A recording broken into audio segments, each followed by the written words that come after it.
Another sign of economic turbulence, with Singapore's factory output falling in August.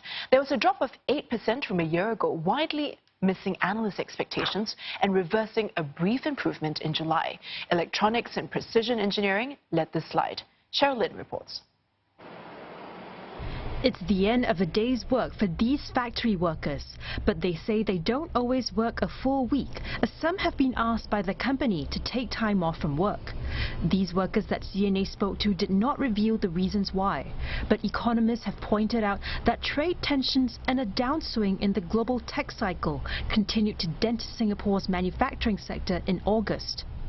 Overall, factory output fell a sharp dip from July's 0.1% decrease. This is the lowest since December 2015. The electronics and precision engineering clusters were the main drags, even as biomedical and general manufacturing registered good growth. In particular, the semiconductor segment saw a sharp decrease from the previous month. The impact is significant, considering it accounts for about 17% of total manufacturing. One analyst says this volatility could be because of the uncertainty companies face amid trade conflicts. The uncertainty brought about by escalation in trade fight probably caused more volatility in how businesses place order, because there's very little visibility. Do you stock up? Do you adjust depending on what your underlying demand condition is? Experts also say the electronics sector may take another hit.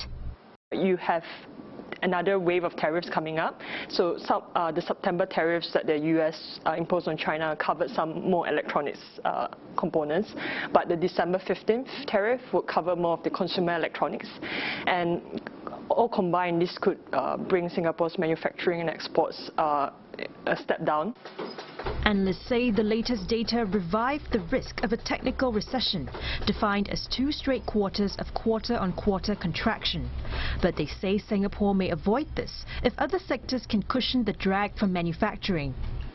And despite the continued decline in manufacturing in 3Q, we think that services growth may be resilient. And it's going to be a mixed bag within the services sector. We think that the trade-related will continue to slow, but sectors like financial industry may likely remain resilient. Analysts also believe that this set of data points to sluggish growth and only adds to the possibility that Singapore's central bank is likely to ease its monetary policy in its upcoming meeting in October.